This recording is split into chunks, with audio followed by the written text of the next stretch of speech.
C'est avec une très grande joie d'entrer dans votre foyer aujourd'hui. Nous sommes arrivés au moment où nous allons écouter ensemble l'enseignement qui porte quel numéro déjà? C'est le numéro 1, notre enseignement d'aujourd'hui. Après une pause assez longue, nous allons avancer dans la suite de l'enseignement. Le titre de l'enseignement d'aujourd'hui concerne le Dieu d'Abraham. C'est quel livre qui parle de lui? Vraiment? Est-ce que c'est le Coran de l'islam? Ou bien le Sefer Torah juif? Voilà ce que nous allons voir ensemble pour aujourd'hui. Je précise bien que notre enseignement porte le numéro 1 pour aujourd'hui, c'est-à-dire un nouvel enseignement que nous allons suivre ensemble selon les directives de Yahushua. Gloire éternelle à lui. Premièrement, je réitère mes salutations pour vous qui m'écoutez et je vous souhaite le meilleur pour vous qui suivez déjà la parole et l'enseignement en ce moment. Nous sommes arrivés au moment où nous allons avancer dans cet enseignement numéro 1 pour aujourd'hui, que vous allez suivre avec moi, l'ambassadeur de Yahushua, Ziadia Elia.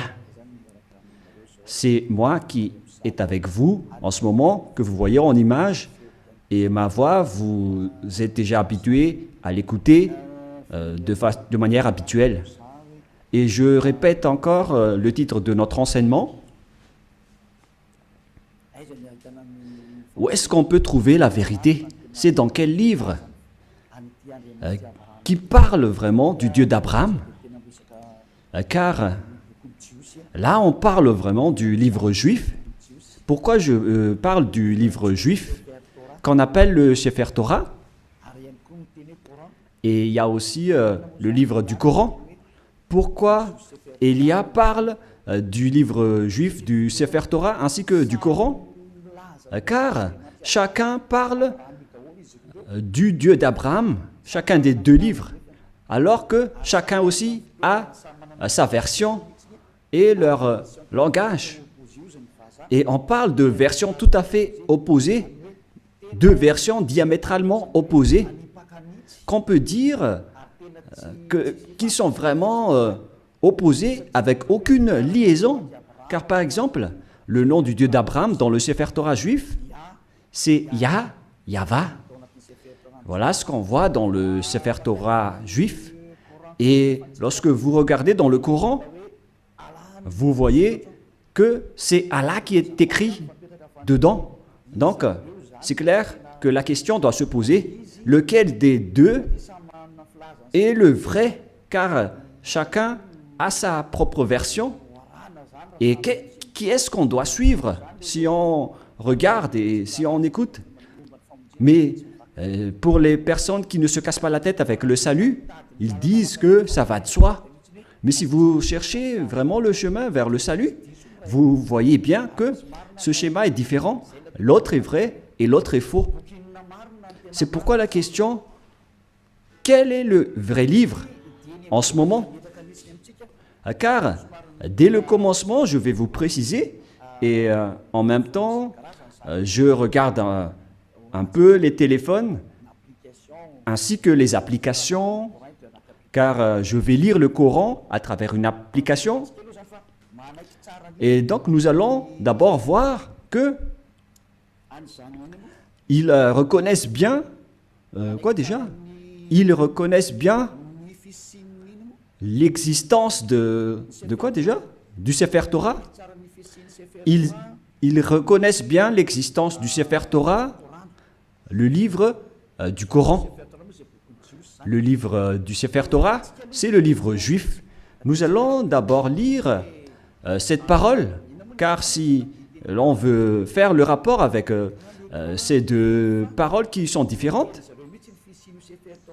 alors que le Coran reconnaît bien le Sefer Torah juif, le Sefer Torah appartient aux Juifs israéliens.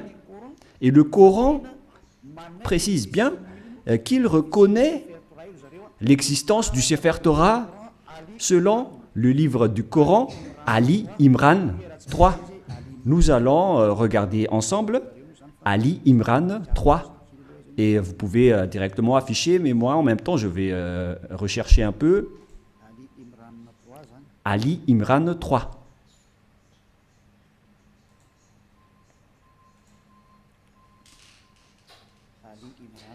Ali Imran, que vous pouvez déjà afficher, car là, je l'ai retrouvé. Le voilà. Ali Imran 3. Et nous regardons ensemble vers l'écran. Il y a donc une langue arabe et après, il y a la traduction.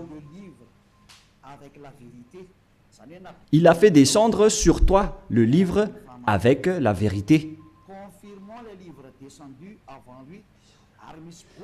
Confirmant le livre descendu. Et il fit descendre la Torah et l'Évangile, ce qui prouve que l'islam reconnaît bien que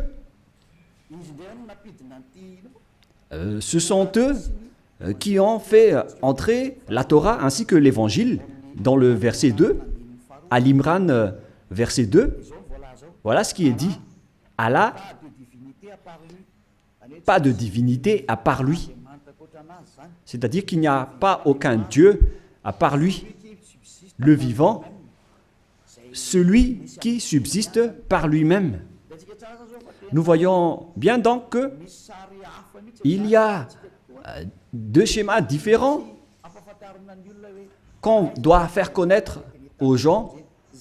Où est-ce qu'on doit aller si vous cherchez le salut? Voilà le rôle de Élia. Élia est là pour sauver tous les humains, non pas seulement ceux qui invoquent Jésus ou Jesus, mais tous ceux qui veulent avancer, vous pouvez avancer. Ceux qui veulent rester, vous pouvez rester. Et c'est pareil aussi avec l'appel aux islamistes pour leur demander de regarder la vérité, car votre livre reconnaît bien l'existence du Sefer Torah juif et ils disent que c'est leur Dieu même qui l'a fait entrer. C'est le Dieu de l'islam. C'est vraiment grandiose ce qu'il dit en disant que c'est le Dieu de l'islam qui a fait entrer le Sefer Torah juif ainsi que l'Évangile, le Nouveau Testament, dans lequel il y a l'histoire du Fils de Dieu qui figure dans la Sainte Écriture juive, que les islamistes ne reconnaissent pas du tout en disant que le Fils de Dieu n'existe pas car Dieu n'a pas du tout enfanté. Voilà notre problème. C'est-à-dire qu'il y a un schéma étrange concernant cette parole de Dieu qui vraiment possède la vérité. Et donc, nous allons suivre le titre qui raconte vraiment ce Dieu et qui a vraiment la vérité.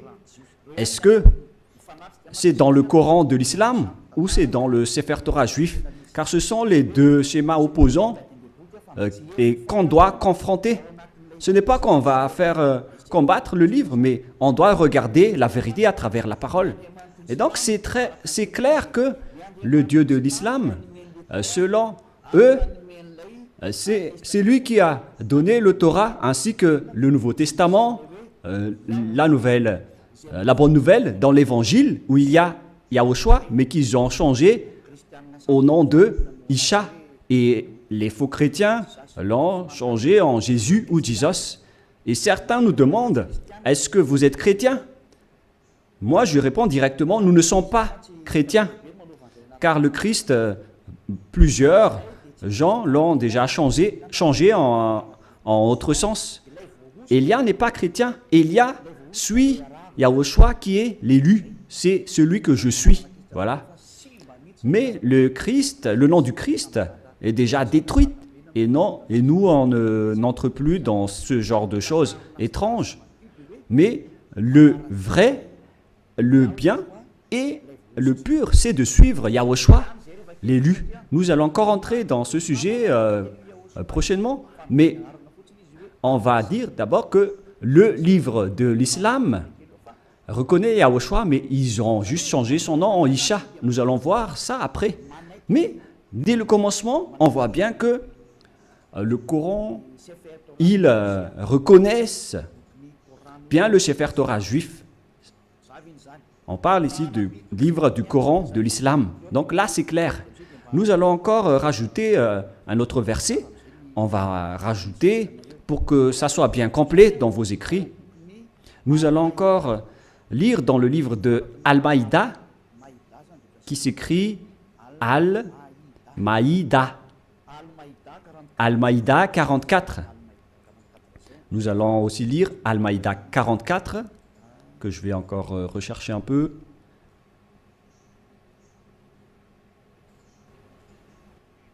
Al-Maïda 44. Al-Maïda 44. C'est-à-dire que c'est écrit en plusieurs paroles que le Torah existe. Mais comment te demanderaient-ils d'être leurs juges quand ils ont avec eux la Torah dans laquelle se trouve le jugement d'Allah? C'est-à-dire, ici la parole précise que c'est dans le Torah qu'il y a le jugement de Allah, c'est-à-dire le Dieu de l'islam. Son jugement réside dans le Torah, dans la Torah. Et donc c'est clair à ce sujet-là que la Torah appartient à Allah, ce qui est étrange déjà. Mais qui est le vrai propriétaire de la Torah? Est-ce que c'est Allah ou bien Yahva? Toutes ces questions se posent, car nous voyons tous ensemble que les islamistes disent qu'ils sont les propriétaires de la Torah, d'après ce schéma, car le jugement de Allah pour les humains est dedans. Et bien évidemment, on va juger les humains, et ils disent que c'est dans le Sefer Torah juif. Et puis après cela, ils jettent en jugement, et ces gens-là sont nullement des croyants. Bon, on va laisser ça de côté, mais ici, on voit bien que la parole est très claire en disant que le Dieu Allah Islam est bien dans le Sefer Torah juif, ce qui est déjà étrange. Mais on va voir la vérité. Et malgré cela, nous allons encore regarder d'autres paroles pour bien compléter, pour bien prouver la parole de Élia. Nous allons lire dans Mariam 12. Attendez un peu parce que le livre s'est envolé. Mariam.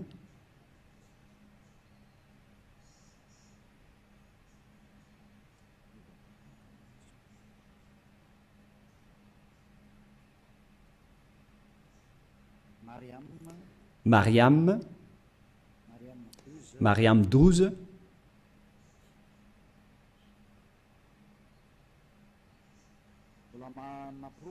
Ce qui, je suis encore en train de donner des preuves. Hein. Allez-y, affichez pour qu'on le lit, les techniciens. Oh Yahya, tiens fermement au livre, la Torah. Nous lui donnâmes la sagesse alors qu'il était enfant. Ici donc, cette personne qu'on parle ici, on lui a dit de bien tenir le livre de la Torah qu'on lui a donné avec la sagesse. On lui a donné la sagesse dès son enfance. C'est-à-dire que c'est bien précisé dans le livre d'Islam, et c'est incontestable qu'ils reconnaissent l'existence du Sefer Torah juif. Alors, si l'on a vu tout cela, maintenant, on va regarder qui est vrai. Est-ce que c'est le Sefer Torah juif qui sont aux Juifs israéliens? Ou bien est-ce que c'est le Coran des Arabes? Lequel est le vrai?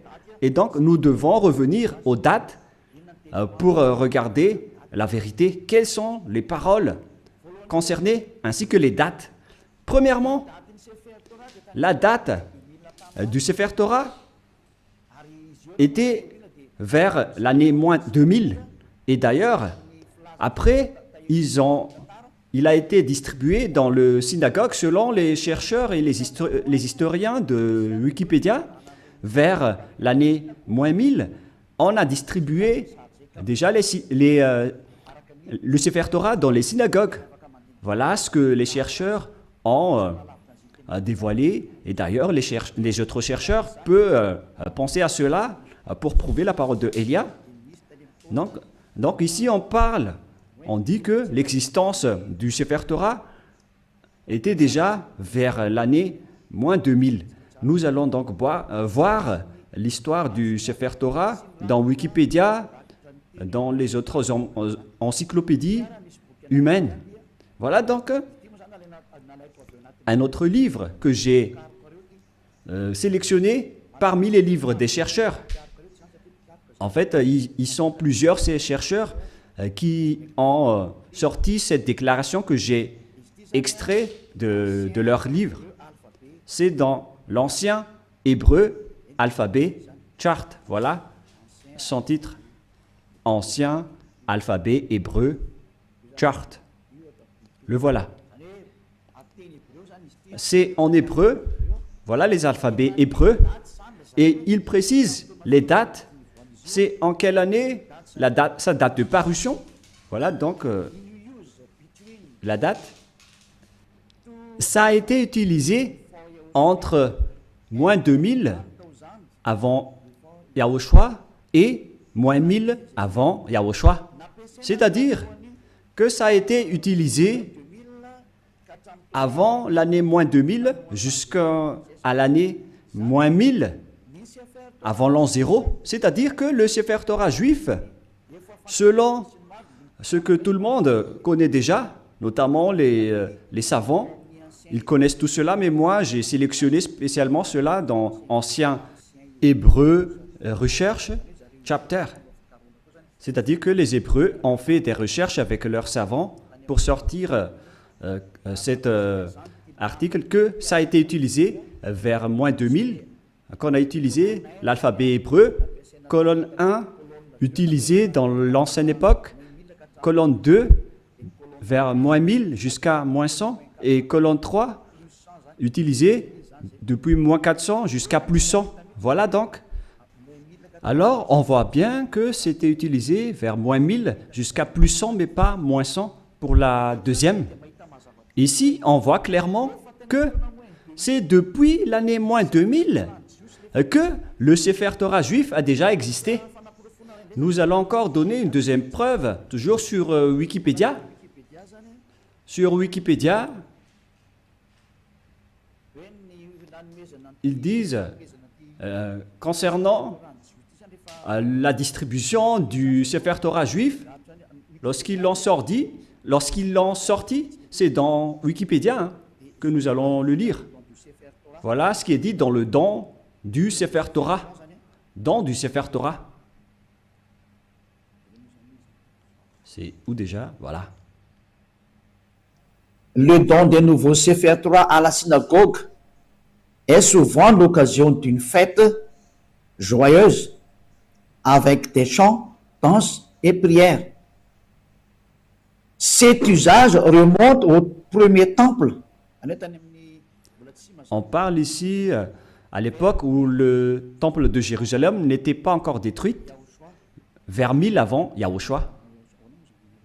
Mais le vôtre, ce n'est pas cohérent. Hein. Voilà.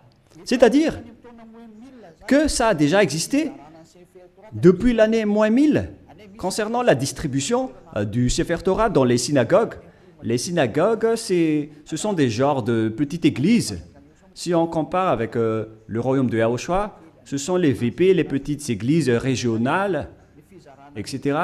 Et donc, ils ont distribué le Sefer Torah depuis l'année moins 1000 dans les synagogues. C'est-à-dire, c'est depuis une époque ancienne que le Sefer Torah existait déjà. C'est-à-dire vers l'année moins 1000. Et on a déjà vu aussi qu'il a existé depuis moins 2000. Mais sa distribution dans les synagogues, c'était vers l'année moins 1000 avant l'an 0. Donc là, c'est clair et c'est bien prouvé que le Sefer Torah existait déjà avant l'année 0. Et vers l'année moins 1000, on l'a distribué dans les petites synagogues, dans les petites églises. C'est incontestable alors qu'il est très ancien. Et nous allons ensuite regarder concernant le Coran de l'islam. Et si je vous dis tout ça, c'est par amour pour vous les humains, avant votre anéantissement. Elia vous dit de vous retourner. Il n'y a plus rien à faire pour votre terre. Sa destruction est arrivée. Et moi je dis à tous les humains de revenir vers le propriétaire de cette terre qui va être détruit, car vous ne pouvez plus l'empêcher en ce moment, c'est déjà en cours. Et si vous ne, tant que l'histoire ne vous frappe pas, alors sachez, vous tournez. C'est pourquoi ce salut en sauve tout le monde, sans exception, pour que personne ne soit plus trempé. Car les pécheurs ont été tous trempés. Et on est en train de sauver les pécheurs pour que vous ne péchez plus. Et les gens qui sont avec Élia ne pêchent plus. Est-ce que vous ne désirez pas ça? L'objectif de prier, c'est de ne plus pécher. Mais si vous êtes encore pécheur, n'espérez pas d'aller vers le Dieu d'Abraham. Les pécheurs n'iront jamais auprès du Dieu d'Abraham. Vous êtes en train d'être baratiné par les gens. Vous seriez perdu en enfer et dans le lac du feu. Voilà votre finalité. Alors faites bien attention. Et là, maintenant, on va voir à quel moment le Coran de l'islam a existé. Toujours dans le livre du Coran que nous allons prendre sur Wikipédia, date de parution. Le livre de l'islam a été proclamé vers l'année plus 612. Plus 610 jusqu'à 632. Proclamé de 612 jusqu'à 632. Et il y avait eu une autre édition après 632, 634, etc. C'est-à-dire qu'il a existé aux alentours de l'année 612 concernant l'existence du Coran de l'islam. Ce n'est pas le Coran juif, mais c'est le Coran de l'islam, c'est-à-dire aux musulmans. Donc, il s'agit d'un livre récent qui est différent du livre juif. C'est vraiment un livre différent. C'est pourquoi le nom de leur Dieu n'est pas pareil que le nom du Dieu juif. Le nom du Dieu juif qui est Yahweh et le nom du Dieu de l'islam c'est Allah. Alors lequel on doit choisir? Car chacun dit qu'il connaît le Torah, la Torah.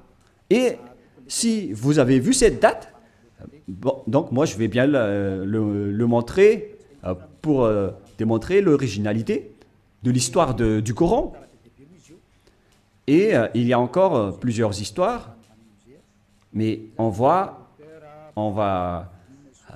voir un peu en bas les paroles divines, les créations musulmanes, etc. Et ici, on voit en bas la date de parution que je vous ai montré tout à l'heure. Date de parution proclamée de 610 à 612 jusqu'à 632. C'est-à-dire vers l'année 610. Voilà l'existence du Coran. C'est incontestable, tout le monde le connaît. La question qui se pose, si on veut regarder la vérité sans favoritisme, si on veut voir la vérité sans favoritisme, qu'est-ce qu'on doit suivre? Qui est-ce qu'on doit suivre? Car les deux livres parlent du Dieu d'Abraham et ils reconnaissent tous le Dieu d'Abraham. Et lorsqu'on a regardé les dates, la date du Sefer Torah était vers l'année moins 2000, son existence. Et vers l'année moins 1000, sur Wikipédia, c'est prouvé qu'il a été distribué le Sefer Torah, on l'a distribué dans les petites synagogues. C'est-à-dire qu'il s'agit d'un livre très ancien, le Sefer Torah. C'est lui qui a conservé les anciennes paroles. Et donc, si on regarde bien, qu'est-ce qu'on doit prendre? Est-ce que vous allez prendre le livre qui était né vers plus 600 de l'islam? Est-ce que c'est là qu'on doit voir la vérité sur le Dieu d'Abraham, ou bien vers celui qui était vers moins 2000? Et sans hésitation, sans favoritisme, tout le monde doit dire qu'on doit voir dans le livre qui existait vers moins 2000, qui a conservé toute la vérité. Voilà la vérité. Lorsque vous regardez l'originalité, il faut regarder le plus ancien. Si l'on prend l'exemple d'un problème foncier, on doit avoir la source de la situation juridique au tribunal, on doit voir l'authenticité, le plus authentique, le plus ancien. Et donc, c'est clair que c'est celui qui possède le plus ancien dossier qui est le propriétaire du terrain, mais pas celui qui est venu récemment. Voilà donc pour prouver la vérité qui est incontestable, même pas un tout petit peu. Voilà la question qui se pose. Qui a eu tort? Et nous allons d'abord préciser ce schéma qui est en cours. Et qui a écrit le livre du Sefer Torah d'abord? Car nous voyons bien que celui qui a écrit le livre du Coran, c'est un arabe. Et il ne peut pas nier cela. Mais celui qui a écrit le Sefer Torah juif, c'est Moshe. C'est Moshe qui l'a écrit. Et c'est justement ça qu'on va regarder en disant, est-ce que le Coran reconnaît Moshe et accepte Moshe? Voilà ce qu'on va regarder. Allons-y. Il accepte Moshe. Il accepte Moshe car c'est Moshe qui l'a écrit. C'est dans Exode 24. Quel verset déjà?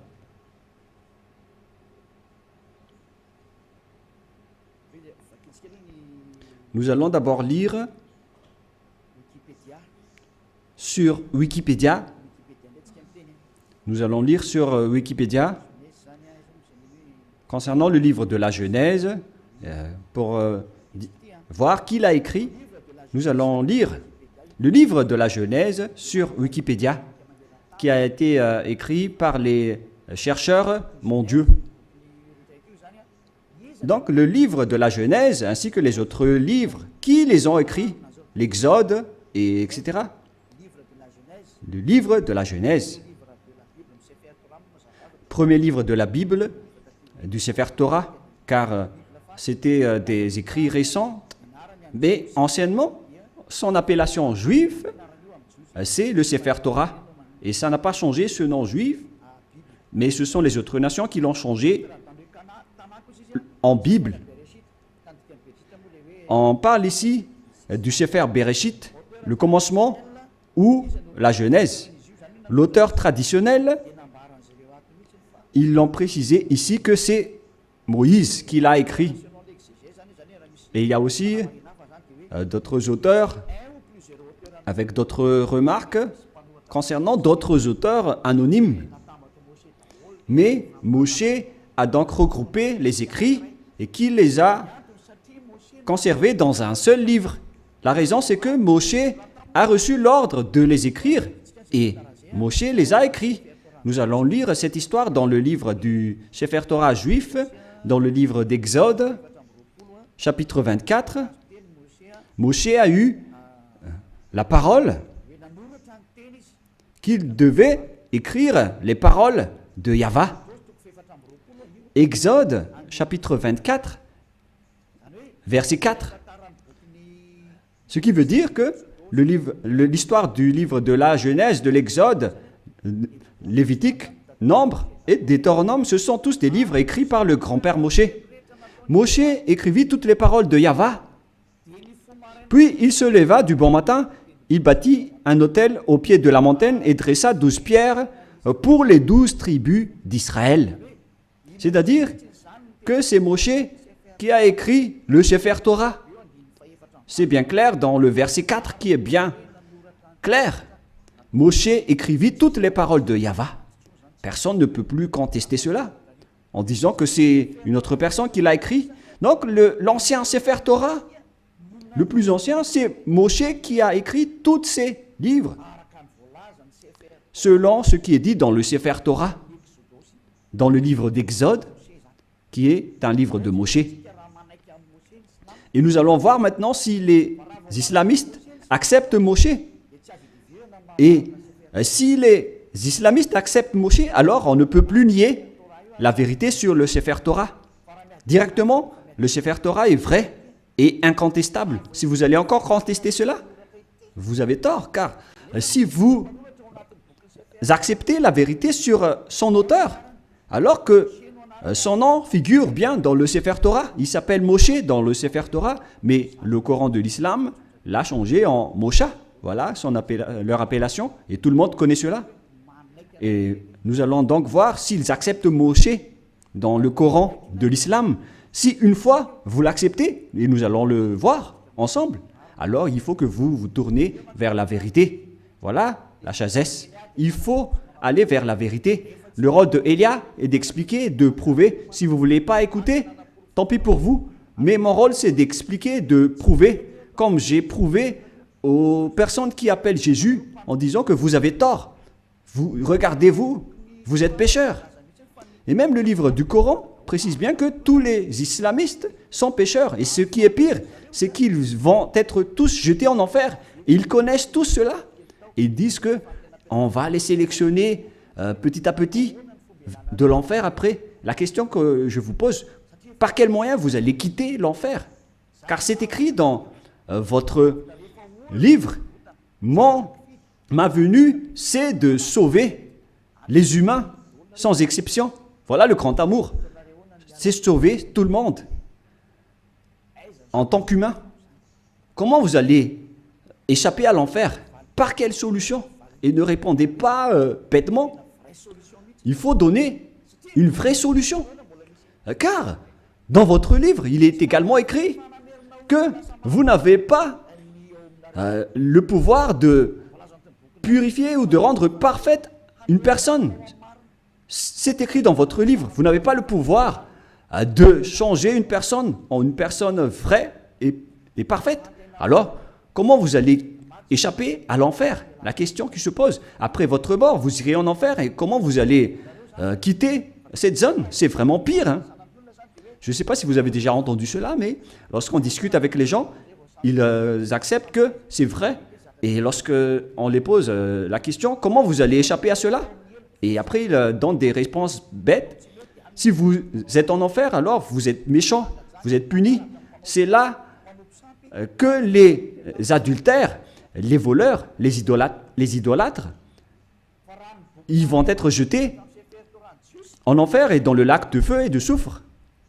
Mais dans le livre de Sefer Torah juif, il est dit que si quelqu'un est jeté là-bas, il ne pourrait plus y échapper. Souvenez-vous bien de cela. Donc, on va voir maintenant que est-ce que le Coran accepte Moshe ou Moïse pour les catholiques romains et les protestants. Pour les protestants, Moshe. Pour le Sefer Torah original, c'est Moshe. Et pour le Coran de l'islam, c'est Mosha, mais c'est le même. Nous allons donc chercher cette parole. Est-ce que le Coran accepte les prophètes? Voilà ce qu'on va lire en premier. Et nous allons bien lire que les islamistes acceptent les prophètes dans le livre d'Al-Baqarah 39. Nous allons devoir préciser un peu la recherche sur Al-Baqarah 39. Veuillez patienter un tout petit peu car je suis en train de rechercher. Al-Baqarah. Quel verset déjà? Quel chapitre? 39, 36, 37, 38, 39.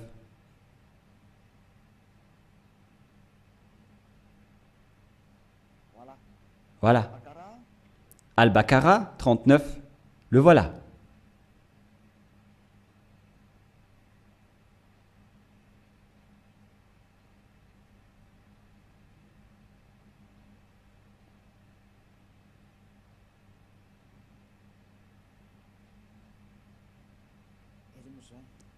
Où il est passé déjà? Voilà. Nous allons lire à partir du verset 38 et 39. Nous dîmes, descendez d'ici, vous tous, toutes les fois que je vous enverrai un guide, c'est-à-dire lorsqu'ils vont envoyer un guide parmi vous pour vous guider, celui qui vont les suivre n'auront pas de crainte ou de terreur, etc. Voilà. Verset 39. Et ceux qui ne croient pas à nos messagers, quiconque ne croit pas à nos messagers, c'est-à-dire leurs prophètes, et traitent de mensonges nos révélations. C'est-à-dire que c'est de la mensonge qu'ils ont transmis aux messagers. Ce sont des gens du feu, ceux qui contredisent nos prophètes, où ils demeureront éternellement. Donc, s'ils n'acceptent pas les prophètes, la parole des prophètes, vous allez être mort en enfer à jamais. C'est-à-dire qu'on doit accepter les paroles des prophètes. Alors, on sait bien tous qu'il n'y a pas de prophète plus ancien que Moshe, notamment en termes de prophète israélien. Et nous allons voir à propos de ce schéma. Voilà, premièrement. Et nous allons encore regarder dans Al-Baqarah 98. Al-Baqarah 98, qu'est-ce qui est dit ici? Nous allons avancer petit à petit. Voilà. Al-Baqarah 98. Al-Baqarah, voilà. 98. Dit, quiconque est ennemi d'Allah, il s'agit de leur Dieu, de ses anges et de ses messagers, jusqu'à ses messagers, de Gabriel et de Michaël. Vous voyez bien qu'il y a le terme Gabriel et Michaël qui se trouve dans le livre de Sefer Torah également. Allah sera son ennemi, c'est-à-dire que Allah sera leur ennemi, car Allah, le Dieu de l'islam, il est l'ennemi des infidèles. C'est-à-dire, on doit accepter les paroles des messagers ou des prophètes, sinon vous serez un ennemi de ce Dieu. C'est clair alors qu'on va voir que est-ce que Moshe est un prophète dans le livre du Coran? Mais si Moshe est un prophète, alors les paroles de Moshe doivent être acceptées par les islamistes, car Moshe est le premier prophète. Et eux, ils reconnaissent le livre de la Torah. Et Moshe se trouve dans la Torah et pas ailleurs. Nous allons également voir une autre parole, toujours dans Al-Baqarah, mais dans le chapitre 253. C'est un peu loin, ce chapitre 253. C'est encore loin.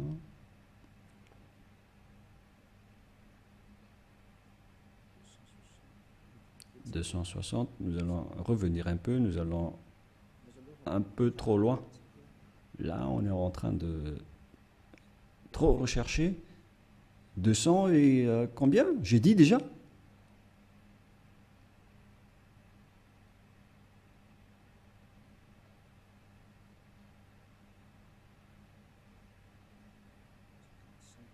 55, 54, 53, voilà. Écoutez bien ceci. Parmi ces messagers, nous avons favorisé certains par rapport à d'autres. Il en est à qui Allah a parlé. C'est-à-dire, parmi les prophètes et les messagers, il y a des hauts gradés par rapport aux autres.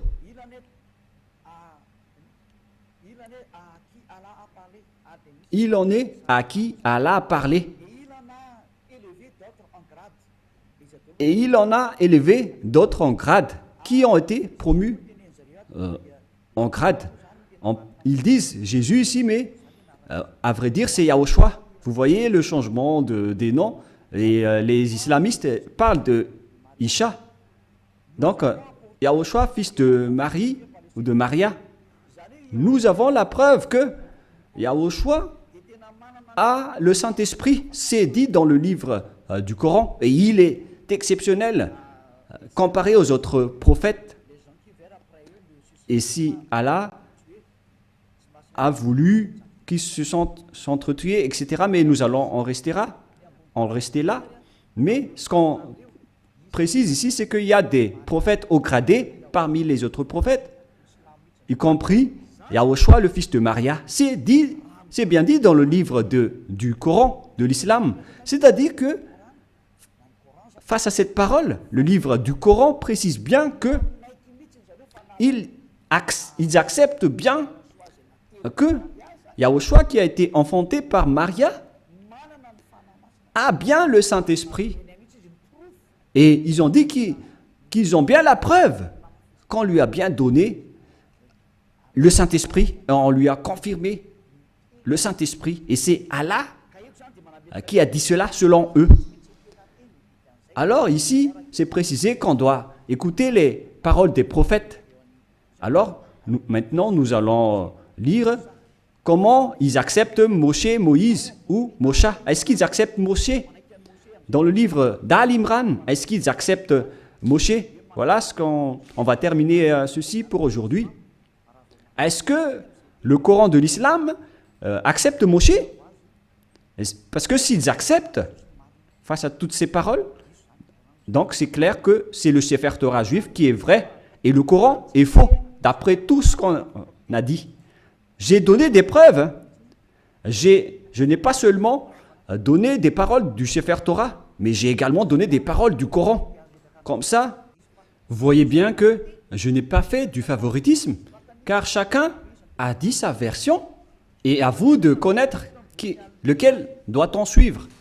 Et donc, le livre de Al-Miran 84 précise aussi, et je précise aussi que c'est de l'amour, tout ce que je suis en train de vous parler, pour que vous ne soyez pas jetés en enfer, au cas où vous allez être en difficulté avec le danger que vous allez subir. J'ai dit Al-Imran 84, voilà. Allons-y. Dit Al-Imran 84. Nous croyons en Allah, à ce qu'on a fait descendre sur nous. On parle ici des islamistes. À ce qu'on a fait descendre sur Abraham, en Ismaël, en Isaac. Tous ces noms figurent dans le livre du Sefer Torah, hein, en Jacob et sa tribu. On voit bien l'histoire de cette tribu dans le livre du Sefer Torah juif et de ce qui a été porté par Moïse. Moïse, et donc ici c'est le porte-parole et le prophète, et on va dire Yahushua directement. Et ici donc, on précise bien que les islamistes croient à tous les prophètes jusqu'à Jésus, Isha, c'est-à-dire Yahushua, en vrai. Depuis Moshe ou Moïse, ils acceptent tous les prophètes. C'est clair alors que le Coran ne peut pas dire qu'il nie Moshe. C'est pas vrai. On le nie carrément, car nous l'avons bien tous vu ensemble.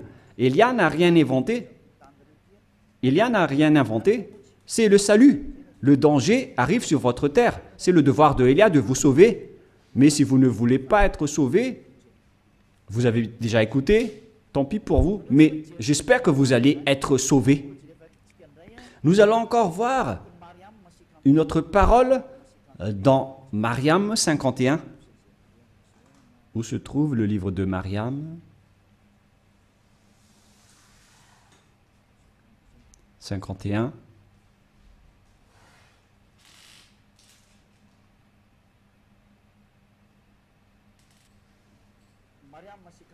Mariam 51. Et mentionne dans le livre de Moïse ou Moshe, c'était vraiment un élu. Et c'était un messager. Et un prophète. Les islamistes exigent bien et précisent qu'il faut bien marquer que Moïse ou Moshe c'était vraiment un élu.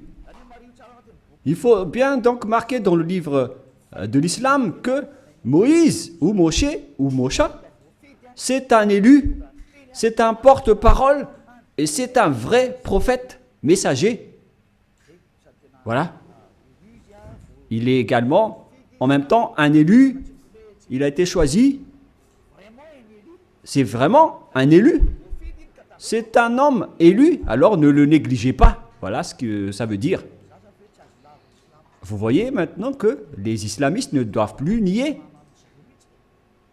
Car c'est bien dans leur Coran la vérité de Moshe. Et qu'est-ce que Moshe a dit? Car c'est Moshe qui va nous dire que c'est lui qui a écrit le livre de la Genèse. Nous allons aussi voir cette parole. Donc c'est clair que vous ne devez plus nier cela en disant qu'il y a des fausses paroles. Pourquoi vous allez contredire la parole de Moshe? Car la parole de Moshe est vraie et ça a déjà existé vers moins 1500. Comment vous allez encore pouvoir le nier? Vous voyez bien que c'est impossible. Directement, vous allez nier votre propre parole si vous niez les paroles de Moshe. C'est clair, donc vous devez revenir vers le Sefer Torah juif si vous voulez être sauvé. Si vous ne voulez pas revenir là-bas, alors là, vous êtes frappé par votre propre parole. Je n'ai rien inventé. Lisez bien la parole. Il faut que nous allons encore rajouter une autre parole pour prouver dans Al-Baqarah 51. Al-Baqarah 51, nous allons lire.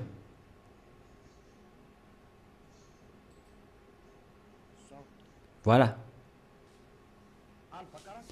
Al-Baqarah 51. Et rappelez-vous, lorsque nous donnâmes rendez-vous à Moïse pendant 48 Et rappelez-vous que lorsque nous avons donné rendez-vous à Moshe pendant 40 nuits, lorsqu'il était allé sur la montagne, puis en son absence, vous avez pris le veau. Il se tourne ici vers les Israéliens que, en l'absence de Moshe, vous avez pris le veau pour idole, c'est-à-dire un statut idole, et vous étiez injuste à l'égard de vous-même en adorant autre qu'Allah. Et donc, vous avez adoré un bœuf qui est injuste devant le Dieu de l'islam qu'ils appellent Allah. Vous voyez bien qu'on parle ici d'un sujet juif. Donc, les islamistes acceptent que Moshe était bien monté sur la montagne, alors qu'on voit cette histoire dans le Sefer Torah juif qui existait déjà vers moins 1500, qui est bien loin comparé au livre du Coran qui a existé vers plus 600. Les dates ne sont pas vraiment du tout proches.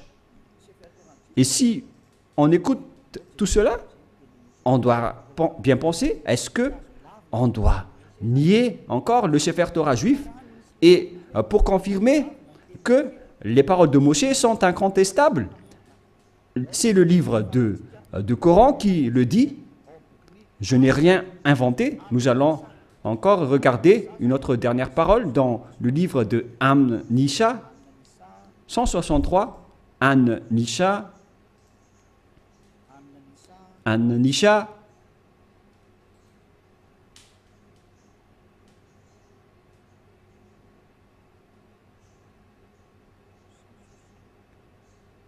162.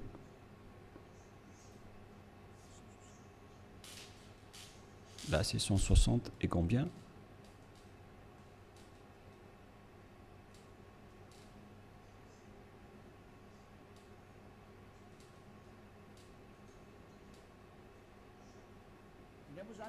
Ici, donc, tous les prophètes sont concernés.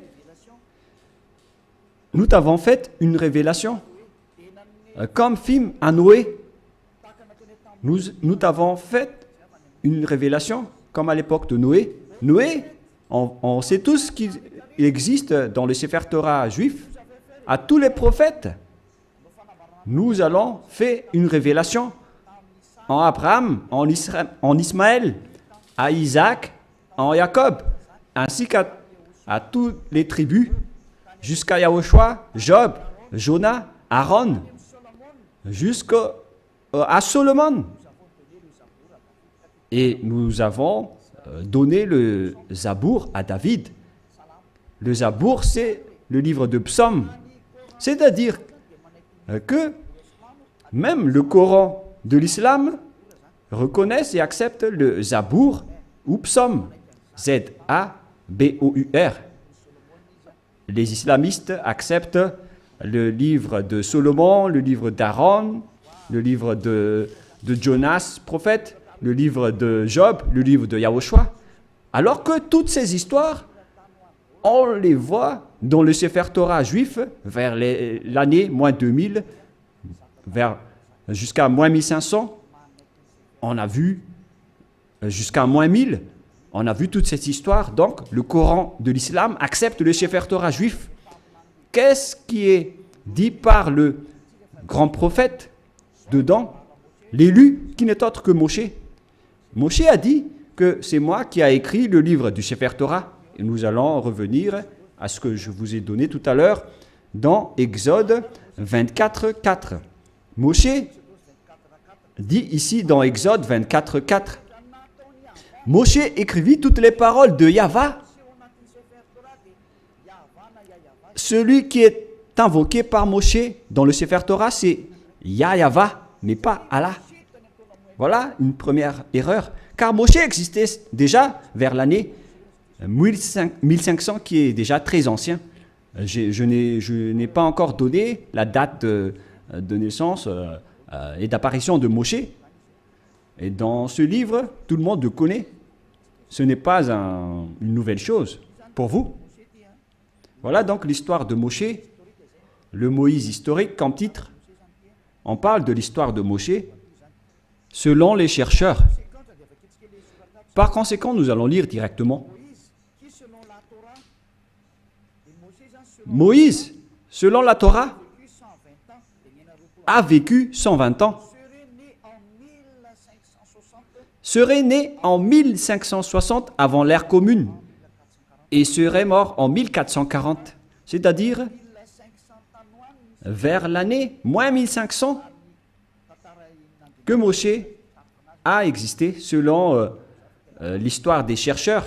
Nous n'allons pas chercher et approfondir à ce sujet, mais si on va faire la recherche, on va trouver cette date de moins 1500. Et si vous allez dire, est-ce que vous avez déjà fait la recherche? Oui, mais c'est une longue histoire que nous n'allons plus y revenir.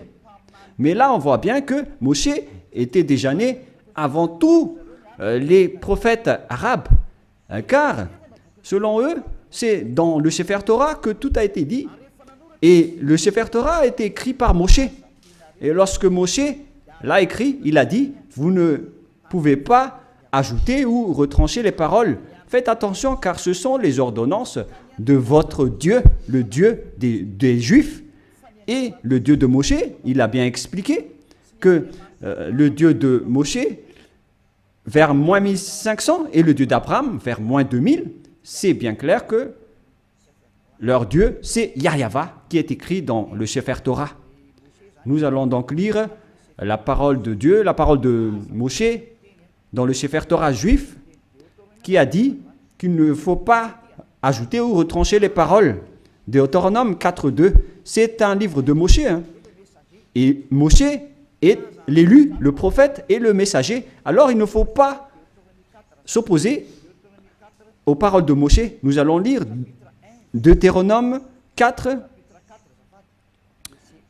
Deutéronome chapitre 4, excusez-moi, versets 1 et 2. Maintenant, Israël, écoute les lois et les ordonnances que je vous enseigne. Mettez-les-en en pratique.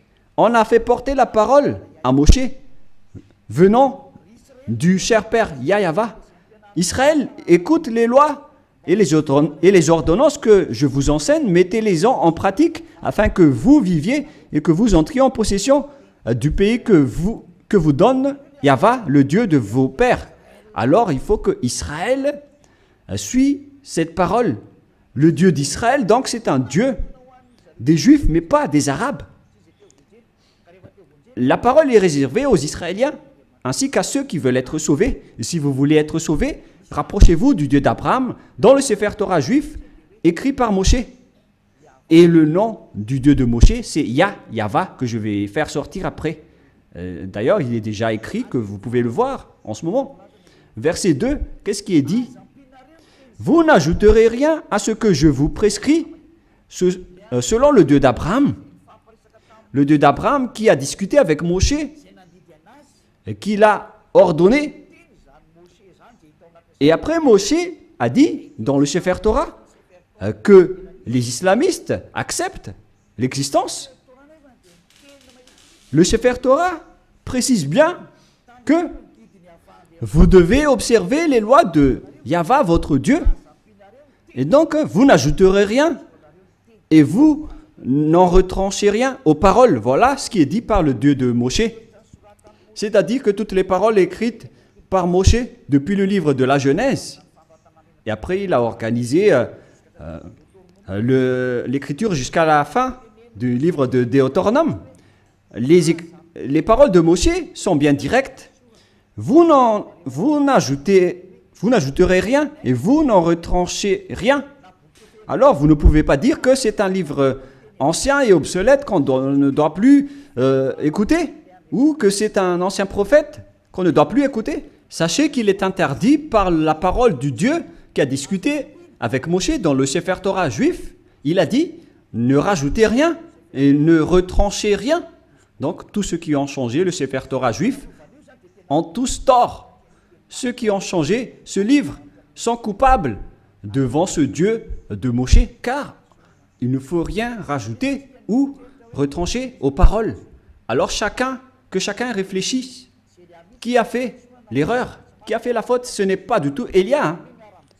Je vous ai donné la preuve. Et que chacun regarde et lit et écoute qui a eu tort.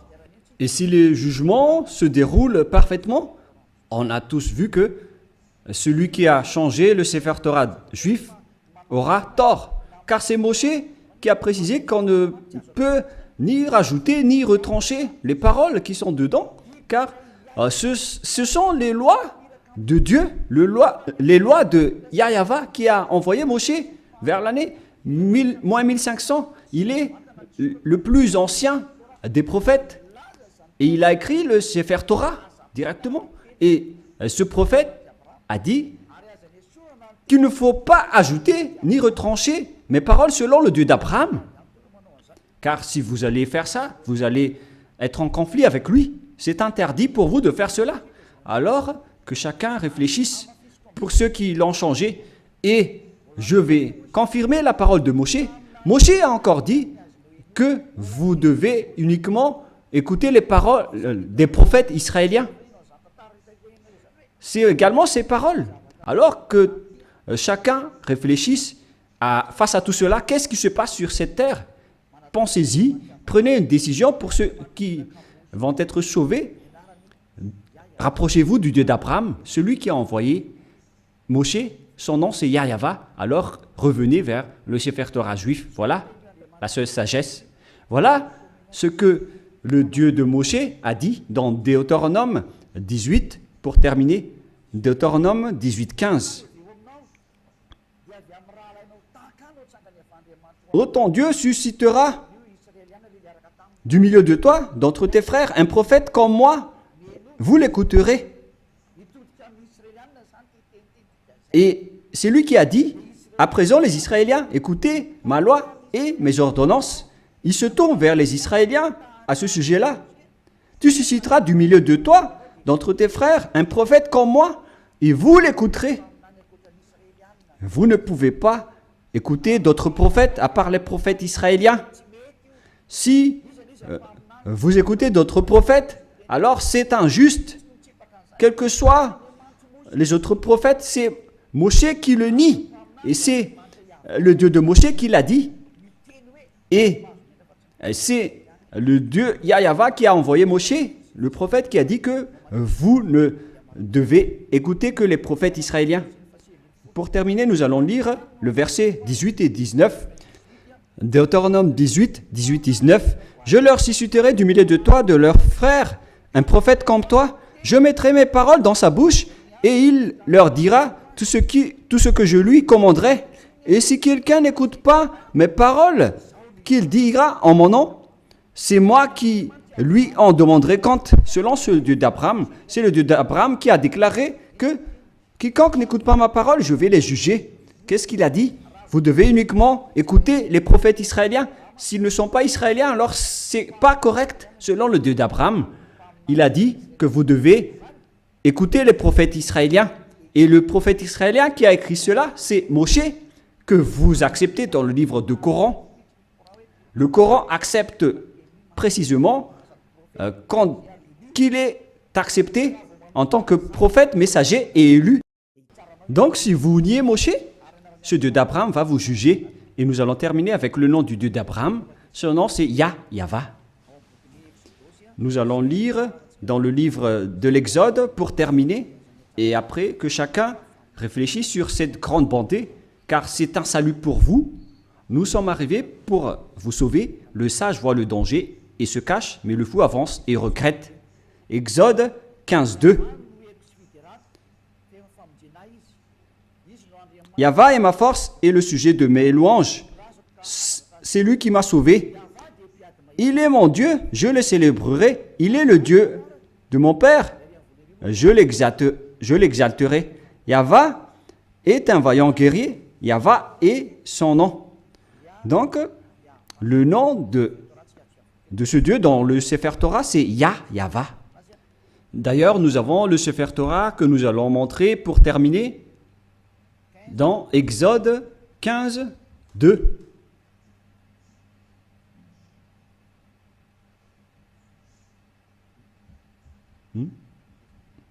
Qu'est-ce qui se passe? Exode 15, nous allons lire Exode 15. Voilà. Exode 15, 2. En hébreu, il est dit ici que Avzi Vzimrat Yah. Yah, c'est le nom de Dieu. Vaili, Elishua, Evanvehu, Elohei, Ari, Varuminu. C'est Yah qui est son nom depuis le début. Et deuxièmement, Yahva, Ishmishchama, Yahva Shmo.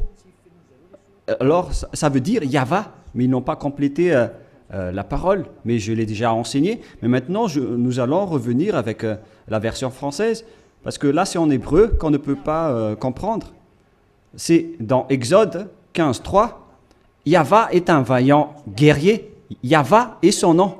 Et le nom du Dieu invoqué par Abraham et par Moshe dans le Sefer Torah juif, que le Coran accepte, qui existait vers moins 2000 et moins 1500.